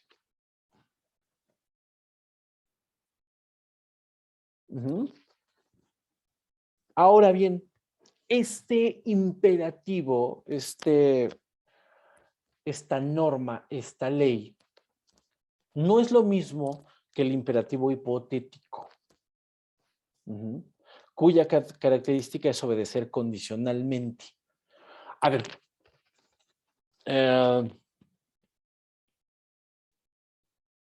cuando salen a la calle, pues no salen sin ropa, ¿verdad? Bueno, quién sabe, ¿no? Conociendo su generación ya no sabes qué esperarte, ¿no? Pero bueno, vamos a suponer que su generación no sale sin ropa a la calle. Si tú salías sin ropa y vas al Oxxo, te podría, hay una señora muy moralista por ahí que te podría denunciar, está haciendo daños a la moral pública, ¿no? Lo que quiero decir es que tú no sales a la calle sin ropa por miedo a la sanción, ¿cierto? Dice Kant, esa no es una ley virtuosa. Una ley virtuosa es aquella que se respeta sin miedo al castigo. Volvemos a lo mismo. Actúa con los demás como quisieras que actuaran contigo. Entonces, el estar haciendo leyes acá no le gusta porque dice, a ver, la gente puede respetar las leyes. Sí, pero la gente nada más las va a respetar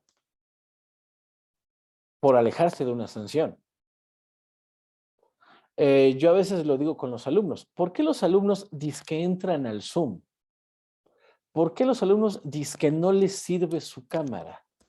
¿Por qué a los alumnos dizque no les sirve el micrófono? Porque saben perfectamente que el profesor no los puede obligar a aprenderlo.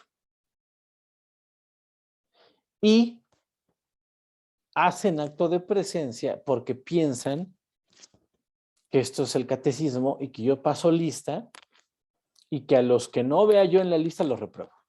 Ustedes entran al Zoom por miedo a un castigo. No quieren, no es que ustedes quieran aprender qué es Kant o Hegel o Hobbes o Tucídides. Eso a ustedes no les interesa, eso ya lo sé. ¿Por qué prenden la cámara? Por miedo a una sanción. Es decir, ustedes parten de un imperativo hipotético cuya característica es obedecer condicionalmente. Esa obediencia condicionada no la hace universal. Por eso, para Kant, toda ley debe de ser no punitiva. una ley que plantea un castigo tipo Maquiavelo, ¿no? Todo acuerdo que no penda sobre una espada, si se acuerdan, ¿no? Yo estaría más de acuerdo con Maquiavelo que con Kant en ese sentido, ¿no? Kant dice, no, si queremos una a priori, una nueva metafísica, una explicación de todo esto, la gente tendría que actuar así.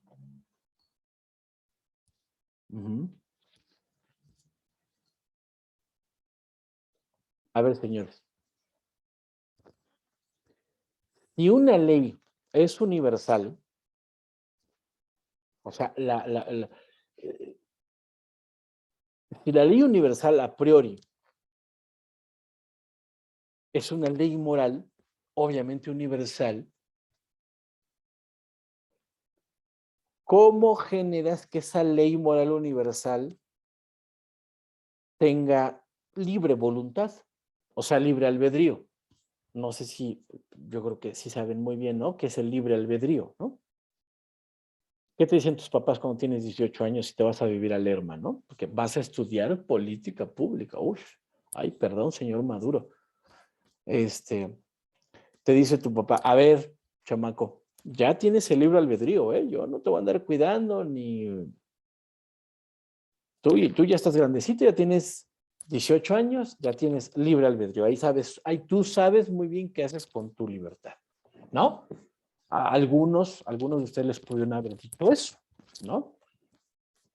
En efecto, porque ¿qué pasa con una ley moral universal que no tiene libre albedrío? Es decir, que fuese condicionada, es decir, que fuese rusoniana. A ver, tú te me vas a Lerma porque vas a estudiar y me sacas puro 10. Oye, papá, pero es que yo quiero estudiar gastronomía, otra cosa, ¿no? No estas mafufadas de políticas públicas. Luego llegan a noveno y nadie les ha hablado de políticas públicas, ¿no? Pregúntenle a sus colegas, ¿no? A sus compañeros de clase. Eh,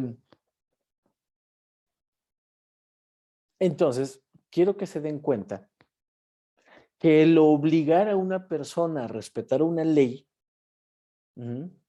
rompe el principio de la ley moral universal que se basa en el libre albedrío. Entonces, otro problema kantiano. Hoy, pinche Kant. ¿Cómo hacer de una ley moral universal algo que tenga libre albedrío? O sea, ¿cómo hacer que los alumnos estudien, abran su cámara, amen su licenciatura? Pues, qué hueva, ¿no? ¿Cómo hacerle para eso, no? ¿No? Sin ser niñera, ¿no? Yo diría que no hay forma. Bueno, kantianamente eh, lo resuelve Kant de la siguiente manera. Miren, ¿qué edad tenemos? Tenemos buen tiempo, ¿no? Entonces, el ser humano solo puede conocer los fenómenos en tanto racional limitada, ¿no? Por ahí de los años 40, un tal Herbert Simon, muy importante en teoría de las organizaciones, no es como por los 60, no recuerdo bien, pero en política pública se ha hecho muy conocido el hecho eh, de que no hay una racionalidad absoluta, sino de que hay una racionalidad limitada y su máximo exponente es Herbert Simon. Y dices, es un mal chiste, ¿verdad? O sea, Kant 2 siglos antes ya había hablado de la racionalidad limitada, pero bueno, eso pasa otra vez por no leer a los clásicos. Pensamos que todo lo que nos venden en la actualidad es ultra, hiper moderno, WandaVision, Space Jam, multiverso Marvel, ¿no? Entonces, pues es para engañar tontos, obviamente.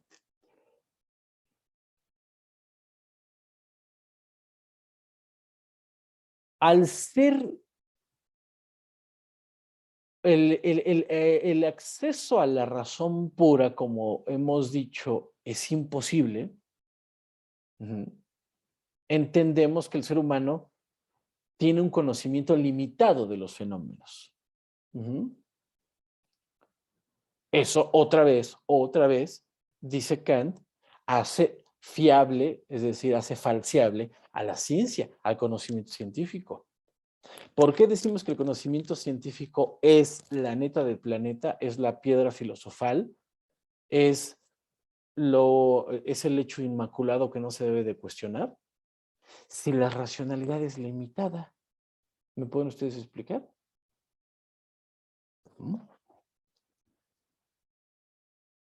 Entonces, el ser humano también tiene componentes fenoménicos. Somos materia desplazándonos en el tiempo y actuando en el espacio, ¿cierto? Digo, no sé si sepan, pero estamos en un globo terráqueo que va a cierta velocidad, rumbo a cierta dirección, rotando sobre su propio eje, circulando alrededor de un sol, de un sistema solar, dentro de una galaxia, bla, bla, bla, bla, bla. Somos materia, o sea, somos piel, somos huesos, somos sangre, ¿no? Somos una entidad, somos seres humanos, que como dice Kant, tenemos dignidad, tenemos moral, pero también tenemos fenomenológicamente una comprobación empírica. Somos materia también, aunque no queramos. Luego entonces, al ser el propio ser humano un hecho fenoménico y no solamente nouménico, si aceptamos que somos fenómenos regidos por el principio de causa-efecto, entonces, señores, yo les pregunto, ¿dónde queda el libre albedrío?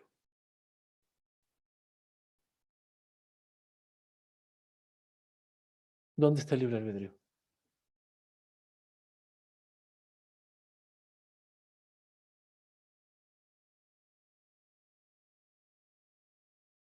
¿Verdad que las cosas son complicadas? ¿Verdad que no todo es apréndete los artículos de la Constitución y dilos y las y ya con eso tenemos para aprender y ser incluyentes y estar preparados para los retos del siglo XXI? A ver, señores modernos, si somos materia, si aceptamos que somos fenómenos regidos por el principio de causa-efecto, ¿se acuerdan de la grafiquita esa del jarrón que les dije? Ay, qué tonto parece esto, ¿verdad? Ah, pues nadie cuestiona la apagada, hasta se rieron de mis super efectos visuales, ¿no?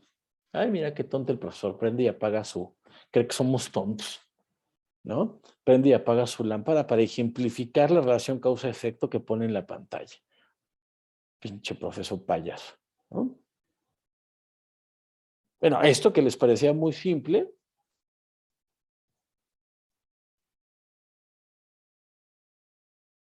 yo les pregunto, si aceptamos que somos fenómenos regidos por el principio de causa-efecto, ¿dónde queda el libre albedrío? A ver, señores modernos, explíquenme.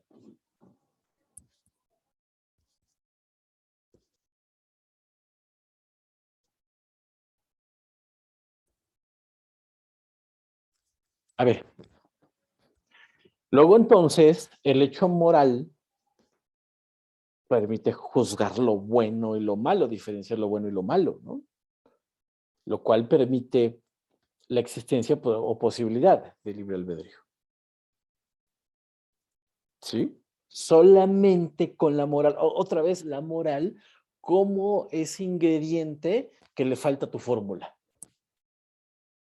¿Quieres tener libre albedrío, pero a la vez ser un fenómeno regido por los principios de causa-efecto, regido por los principios de los a priori fenoménicos que dependen de la causa, del tiempo y del espacio? La moralidad entonces te permite juzgar. Eso te da libre albedrío. ¿Podemos meter la moralidad en esos a priori de tiempo y espacio? Vamos para allá. Entonces, teóricamente es imposible acceder, teóricamente es imposible acceder al mundo de la cosa en sí. ¿Qué es la cosa en sí? La idea pura, la razón pura. No podemos llegar a la razón pura, dice Kant. En ese sentido, la libertad, por ejemplo, pertenece al mundo de la cosa en sí. O sea, lo que les he dicho, ¿cuál es el color de la libertad? ¿Cuánto pesa la libertad? ¿A qué huele la libertad? ¿No? Digo, alguien de ustedes va a decir, la libertad huele a mi cuarto sucio de Lerma, ¿no? Como ahí nadie te rige, crees ingenuamente que eso es libertad, ¿no? Entonces, a eso te huele la libertad, ¿no? No, o sea, la libertad no tiene una experiencia sensible contenida en sí misma, ¿no? Pero, entonces la libertad pertenece a la cosa en sí, al Ding und Sicht. Entonces, la conciencia del hombre, por sí misma, la conciencia del hombre implica así la existencia del libre albedrío. Claro, Kant, siempre y cuando el ser humano tenga conciencia. ¿Tú crees que la gente que es terraplanista tiene conciencia? Perdón, pregunto. ¿No? Es que más allá se comprobadamente, tradicionalmente, únicamente con la razón práctica. Esta comprobaba o iba complementando su crítica a la razón pura, posibilitando así una nueva metafísica, una metafísica necesariamente práctica. Libertad moral. Wow. Ahora bien, el placer, el egoísmo, la felicidad, no pueden considerarse leyes morales. No solo porque sean subjetivas, sino que están ancladas a la experiencia de cada uno al buscar recibir, que uno busca recibir de estas. Por ejemplo, la felicidad es un elemento, un elemento de existencia comprobable únicamente mediante elementos empíricos. Yo por eso estoy en contra de la idea de felicidad, de esta idea de felicidad hollywoodense, de esta felicidad a la sueño americano, ¿no? Esto de ten tu carro, ten tu perro, ten tu pareja, es jueves y el cuerpo lo sabe, haz tu parrilladita ridícula los sábados con tu cerveza artesanal, todos estos elementos que construyen la felicidad como un hecho muy artificial, como muy forzado, ¿no? Y que ahí están las gentes en el Facebook, ¿no? Poniendo su manifestación empírica de que son felices, ¿no? Porque la felicidad te obliga a que lo presumas. La felicidad te controla, ¿no? La felicidad te dice, debes de mostrar a los demás que tú sí eres feliz, eres superior a ellos. Demuéstrales que eres feliz. Demuéstrales que estás así en tu clase de yoga de los sábados. Demuéstrales que eres espiritual, demuéstrales que estás leyendo un libro al mismo tiempo que estás haciendo pesas. Todas estas tonterías de la felicidad, obviamente Kant va a estar en contra de eso, ¿no? La felicidad es un elemento de existencia comprobable únicamente mediante elementos empíricos. Por eso no puede considerarse ley moral universal. Ni más ni menos. No puede ser ley moral universal. Porque parte de tu propia subjetividad, al igual que el egoísmo, el placer, la felicidad.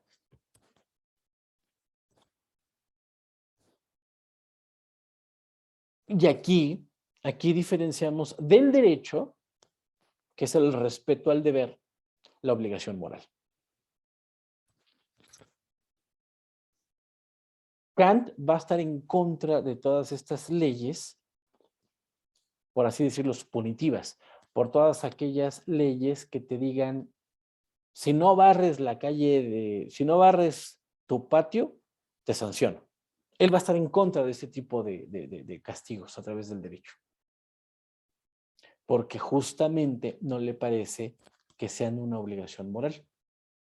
Porque no se sincronizan con su ley moral universal. La ley moral universal de Kant para funcionar como nuevo a priori, como nuevo elemento de la metafísica kantiana, necesariamente tiene que tener libre albedrío. No puedes obligar a las personas a. Por eso Kant siempre se opuso a Rousseau, ¿no?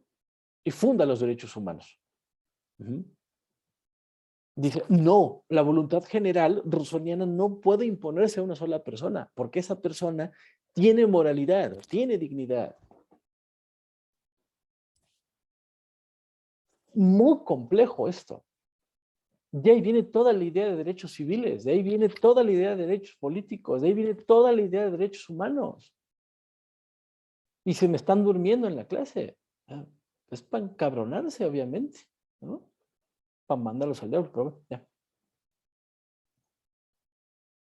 Recordemos, ¿no? Toda esta gama de sistematización que estamos viendo, el Ding an sich versus Erscheinung, ¿no? De la cosa en sí misma versus fenómeno, ya la vimos hasta el cansancio, y que aquí, entonces, vemos, ya no lo vamos a ver, ¿no? Ya no lo vamos a ver,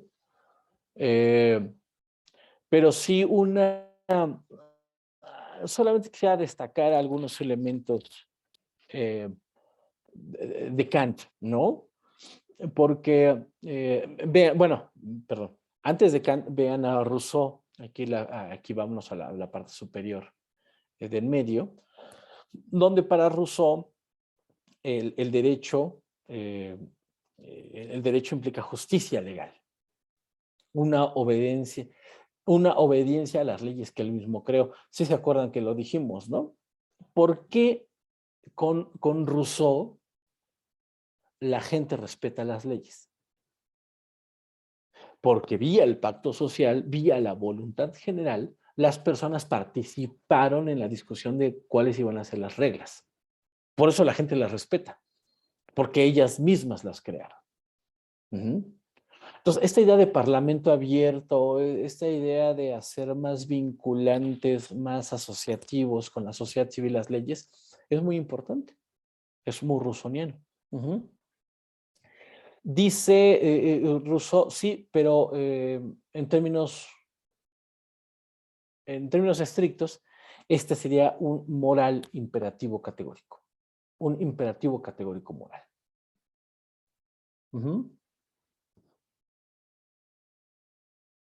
Por lo tanto, la idea jurídica del Estado que plantea Rousseau, el Estado jurídico de Rousseau, se va a contraponer a la idea hobbesiana de contrato. Obviamente para Rousseau el contrato está por encima del individuo y con Hobbes el orden está por encima de la libertad.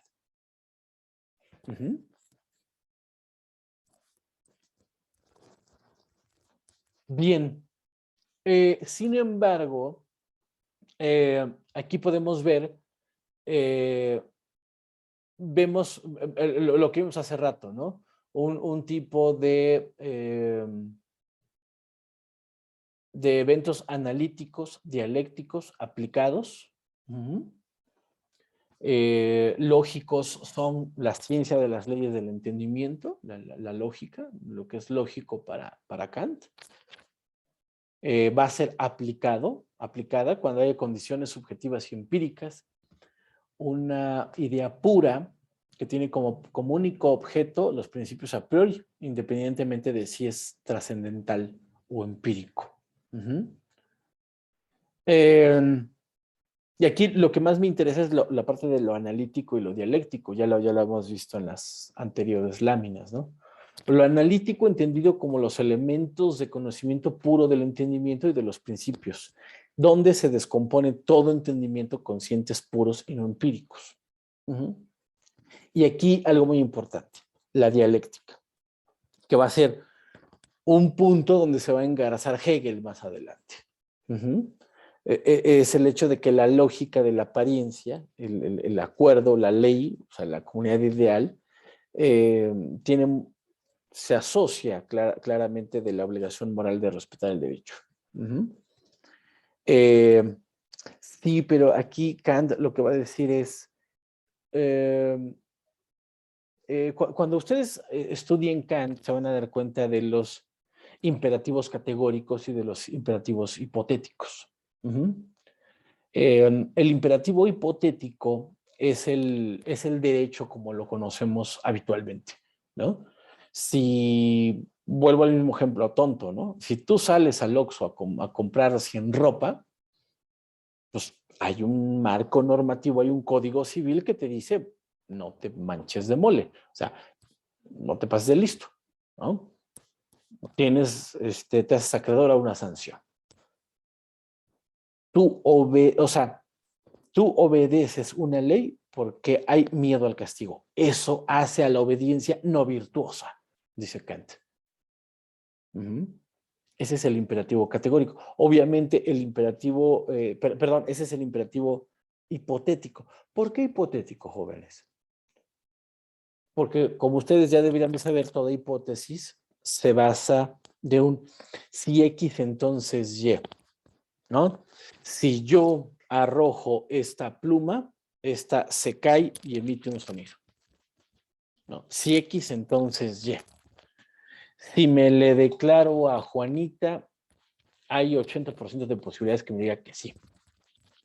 Si hoy no duermo en toda la noche, mañana voy a estar como zombie. Si X entonces Y, ¿sí? Toda hipótesis tiene esa forma matemática de si X entonces Y, ¿vale? El imperativo hipotético tiene la misma forma si X entonces Y. Si yo salgo desnudo al Oxxo, seguramente me van a sancionar con el Código Civil del Estado de México. Uh-huh. Que sí, repito, esa es la idea tradicional del derecho en tanto ley. Uh-huh. Pero aquí lo que le interesa a Kant es un imperativo categórico. Una obediencia a la ley virtuosa. Es decir, una ley no por el hecho de una obediencia, no porque esté en una ley, no porque sea sancionable, no porque te emitan un castigo por no respetarla, sino volvemos al mismo principio, sino porque tú estarías actuando como quisieras que el mundo actuara contigo mismo. Uh-huh. Esa es la ley moral universal kantiana. Uh-huh. Esa es la explicación de su nueva metafísica que necesariamente tiene que ser práctica para que necesariamente supere el absolutismo de la razón pura. Uh-huh. Entonces, vean todas las cosas que salieron. ¿Sirve Kant para entender el presente? Obviamente, obviamente, presidente. Aquí el asunto, con lo cual no estoy de acuerdo con Kant, y lo que me hace engarzarme o engancharme con Hegel, es este hecho de que pues, la gente, perdón, pero la gente es tucididiana, la gente es hobbesiana, la gente no va a actuar en buena voluntad.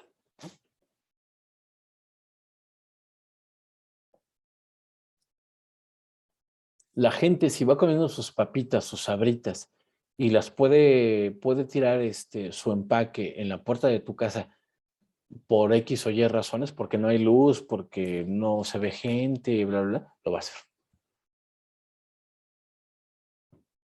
Entonces es un poco aspiracional pensar que el mundo en algún momento va a funcionar como establece Kant con su ley moral universal, con su imperativo categórico. Yo lo veo bonito, yo lo veo padre, yo lo veo deseable, pero Hobbes ya nos dijo de qué estamos hechos. Tucídides ya nos dijo de qué estamos hechos. Y qué bueno que haya conciencia, que haya conciencia kantiana, qué bueno que haya moralidad, qué bueno que haya dignidad. Sí, pero... Uh-huh. Bueno, y esto es un poco de lo que vamos a ver ya la siguiente semana con con Hegel, que no sé si se han dado cuenta que hemos estado casi siempre en triadas, ¿no? De Decibe, con Leviatán, con Beaumont, el contrato social con Emilio, y con Emilio y con Confesiones, ahora con Kant, otra vez la triada, ¿no? Crítica de la razón pura, práctica y del juicio, bla, bla, bla, bla, ¿no? ¿Por qué hay una triada en el pensamiento filosófico de manera muy marcada? No lo sé, yo ahí tengo mis sospechas, pero bueno, con esto quisiera yo engancharlos con la próxima clase de la próxima semana con Hegel, donde vamos a pasar de lo lógico a su negativo, que es lo natural, ¿no? Para pasar a su superación en lo espiritual, ¿no? Pero ojo, esto no es metafísica, no es chamanismo, vudú, chakras, no. Espíritu, vamos a ver la definición que hace Hegel de espíritu, que lo va a definir como todo aquello humano, todo lo que es humano. A eso le va a definir espiritual, el espíritu. De ahí el nombre de su libro, Fenomenología del Espíritu, es decir, fenomenología de todo lo humano. Son autores brutales, ¿no? O sea, ¿qué quieren? Vamos a ver cómo con Hegel se funda el Estado a partir de una disyuntiva entre la familia y la sociedad civil. Que más allá del derecho existe la moral kantiana, como ya vimos, pero él va a poner un nuevo nivel que se llama eticidad.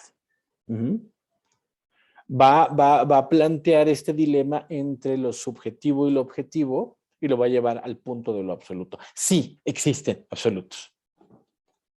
Sí, existen absolutos. Y el absoluto es la resolución que hay entre lo subjetivo y lo objetivo.